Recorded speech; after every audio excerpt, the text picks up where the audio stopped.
The night a stranger stood outside my window for hours. The clock on Claire's nightstand glowed 2:47 a.m. The room was still, save for the rhythmic hum of her ceiling fan. She wasn't sure why she had woken up. Dream? A noise? A feeling? The kind that gnawed at the edges of sleep, whispering of something off. A chill crawled up her spine. Claire turned onto her side and exhaled. Just go back to sleep. Then she saw it. A shadow. A silhouette beyond her window. Her breath caught in her throat. Her bedroom faced the street, and standing directly beneath the pale glow of the street lamp was a man.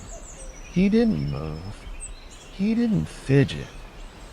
He just stood there, his face hidden beneath the deep hood of a coat that slightly tilted upward, looking at her window. Claire's pulse quickened. Maybe he was waiting for someone. Maybe he was drunk. Maybe. She sat up slowly, her heartbeat thudding in her ears. Carefully, she pulled the curtain shut, her fingers trembling. Minutes passed, then an hour. 3:53 a.m. Curiosity gnawed at her, whispering, "Check again." She peeked through a tiny gap in the curtain. He was still there, exactly where he had been before. Unmoving, Claire's stomach twisted into knots. Who just stands outside for over an hour? Prank? A sleepwalker? Her fingers hovered over her phone. Call someone. The police? A friend? Another half hour passed. 4:26 a.m. Her legs ached from sitting stiff in bed. Her heart pulsed a steady rhythm of fear. Still there. She was done playing this game. In one quick motion, Claire reached over and flicked on the lamp by her bed. And the moment she did, he moved. Not a slow shift, not a turn. He snapped his head directly toward her. The breath left Claire's lungs as she stumbled back, knocking her phone off the nightstand. Her mind screamed run, but her body was frozen. A second passed, then two. He didn't just see her. He had been waiting for her to see him. And now he knew she was awake. Then, with eerie precision, he took one step forward. Claire yanked the curtain shut, heart pounding against her ribs. She fumbled for her phone, hands slick with sweat. Call someone. No. Another step. Then another. Footsteps crunched against the gravel of her front yard. And then silence. Claire squeezed her eyes shut, the quiet pressing in on her like a thick fog. Was he at the door? The window? She couldn't look. She didn't want to know.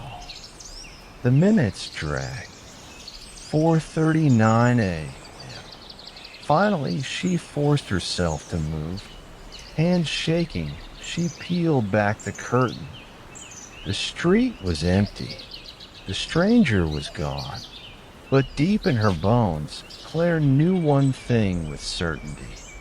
He wasn't finished with her yet.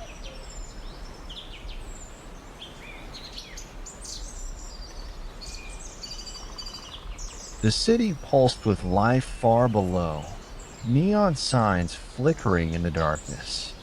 Inside his dimly lit apartment, Daniel sat hunched over his laptop, fingers flying over the keyboard. The only sounds were the soft tapping of keys and the occasional distant honk from the streets below. He stretched, rolling his stiff shoulders, and glanced at the window. A vast pane of glass reflected his desk, his couch, the bookshelves lining the wall, and of course, his own tired face staring back. Except it wasn't his face. Daniel froze. His reflection stood exactly where it should have, but the expression was wrong. His own face was blank, tired. The reflection's mouth, however, was curved into a faint, almost amused smile. His stomach tightened. He leaned forward, inspecting the glass. The reflection leaned forward too. The smile widened. Trick of the light. His pulse pounded in his ears. Slowly, he lifted his right hand. The reflection lifted its left. Daniel's breath caught.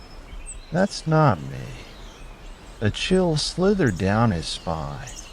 His apartment was on the 10th floor. There was no balcony, no ledge, nothing outside but empty air. And yet, there was someone there. He turned his head slightly to check over his shoulder. The reflection didn't move. His throat tightened. He stared at the window, heart hammering. The figure was watching him, mocking him. Daniel swallowed hard. He raised his hand and placed it against the glass. The reflection did not. Instead, it tilted its head. Daniel shot back from the desk, his chair screeching against the floor. This wasn't possible. His mind scrambled for an explanation. Stress, exhaustion, maybe a smudge on the glass creating a distortion, a flicker of movement. The reflection's hand rose, slow, deliberate, until it pressed against the other side of the glass, matching his own. Daniel's breath came in short gasps. The figure's hand looked like his. The same fingers, the same creases. But the skin was wrong, too pale, too smooth, as if it weren't flesh at all. And then the fingers curled, tapping lightly against the glass. Once, twice. Daniel stumbled back. The lights in his apartment flickered.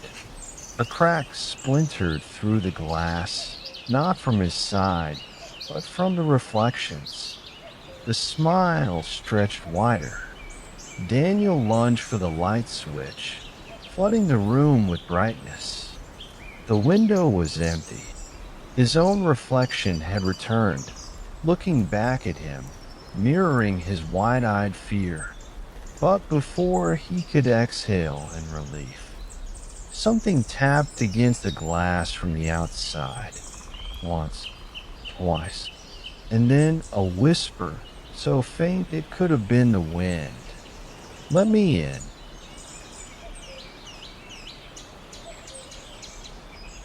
The blue glow of her phone screen was the only light in the room. Olivia lay beneath her blankets, scrolling mindlessly, ignoring the time. 1:47 a.m. She should have been asleep hours ago, but the quiet of the house, the warmth of her bed, made her feel untouchable. A notification popped up. Unknown number, look outside. Her thumb hovered over the screen. A chill crawled over her skin. Wrong number. Spam? She hesitated, then swiped it away. A second notification followed. Unknown number, come outside, Olivia. Her breath hitched.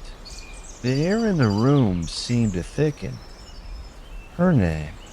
Whoever this was, they knew her name. She swallowed hard, her heart beginning to thump against her ribs. Hands shaking, she turned her phone's brightness down and peeked over the edge of her blanket toward the window. The street outside was still, but beneath the lone street lamp at the end of her driveway stood a figure. A man, hood pulled up, hands stuffed into his coat pockets, motionless, watching. Her stomach twisted. 1,000 thoughts crashed into her brain at once. Who is that? How does he know my name? My number? The screen lit up again. Unknown number, I see you. A whimper stuck in her throat. She yanked the covers over her head, gripping her phone so tightly her knuckles turned white. Think Olivia. Think. Another message. Unknown number, don't hide. I already found you once. Her lungs squeezed. The air felt too thin. She forced herself to peek out again. The man hadn't moved, but something felt different.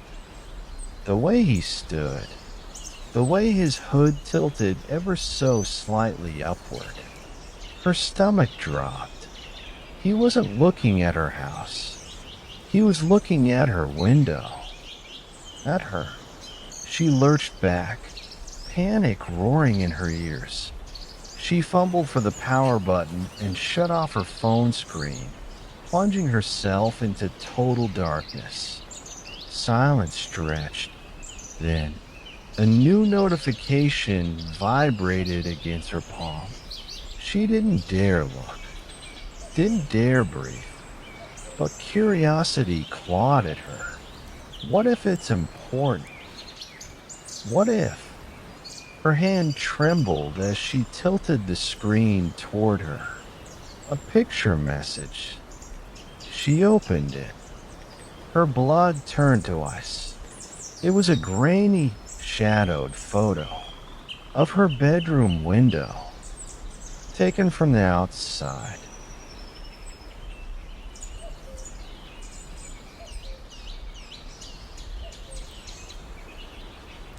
The baby monitor crackled with static, then a whisper of a voice. Daddy, there's a man outside my window. James' fingers froze over the keyboard. The words sent an icy current through his veins. He turned in his chair, glancing toward the hallway where his daughter's room lay in darkness. Just a dream, he told himself. Kids had nightmares. It was normal. Still, he clicked open the security app on his phone. The backyard camera flickered to life, revealing the dimly lit lawn beyond Lily's window. Empty. Just the rustling trees swaying in the night breeze. He sighed, shaking his head. Lily, honey, there's no one there. Go back to sleep. Silence. Then, in a small, trembling voice, but Daddy, he's closer now. A cold weight settled in James' chest. He switched to the next camera angle, scanning every inch of the yard. Nothing. He frowned, rubbing the back of his neck. Maybe she saw a shadow. Maybe. Lily's scream shattered the quiet. James bolted from his chair, racing down the hall. He burst into her room, flipping on the light. Lily was curled beneath her blankets, small hands clutching the stuffed rabbit to her chest. Her wide, tear-filled eyes locked onto the window. James followed her gaze. The curtains were drawn. No movement. No shadows. His phone vibrated in his hand. Another camera check. Still nothing. He crouched beside her bed, brushing damp strands of hair from her face. It's okay, sweetheart. There's no one there. Lily's tiny fingers curled into his sleeve. Daddy, he says you should remember him. James' breath stilled. His pulse drummed in his ears. What? Slowly, he turned back to the window. The night pressed against the glass, thick and impenetrable. The security footage showed an empty yard, but the way Lily shuddered told him that wasn't true. What does he look like? James forced himself to ask. Lily hesitated. Then, in a whisper barely audible, "He looks like you." But wrong. The temperature in the room seemed to drop. James swallowed, throat dry. He forced a chuckle. "Sweetheart, there's no one there." The lights flickered. The baby monitor crackled again, and this time James heard it too. A whisper. Low, laughing. The phone slipped from his fingers as Lily whimpered and buried her face in his chest. James stared at the window, his own reflection staring back at him. And behind it, another face, grinning.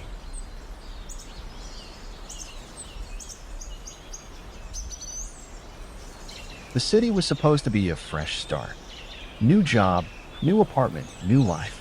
No ghosts from the past.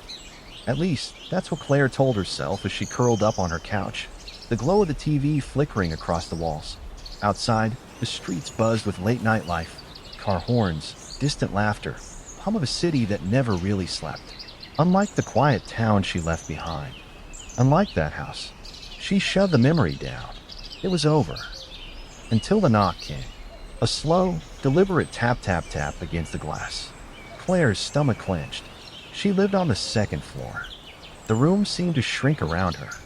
The sound had been soft, almost polite, as if whoever was outside wasn't in a hurry, as if they had all the time in the world. She turned her head, pulse hammering in her throat. The window overlooked the fire escape. The curtains were drawn. Another tap. Claire's body locked up. Every muscle screamed, "Don't look." But she had to. Her fingers trembled as she reached for the curtain's edge, barely breathing. With the faintest pull, she parted the fabric just enough to see outside. And her lungs froze. Him, standing just beyond the glass, barely an inch away. His hooded figure bathed in the sickly orange glow of the street lamp below. Unmoving, unchanged, exactly as she remembered him. Claire's chest constricted, years of buried fear slamming into her like a tidal wave. This wasn't possible. It had been 15 years since that night. 15 years since she peeked out her childhood bedroom window and saw him waiting. 15 years since he stood on the sidewalk, silent, staring up at her. 15 years since she turned on the light and he moved. She had never seen him again after that. Never knew who he was or what he wanted. But now he was here. The same face, the same hood, the same empty stare. As if he had never left. Claire stumbled back, her heart thundering. The curtain slipped from her fingers, blocking her view. No, this isn't real. She snatched her phone from the coffee table, fingers shaking as she fumbled to call someone. Anyone. A notification flashed on the screen. A text from an unknown number. "You left the light off this time.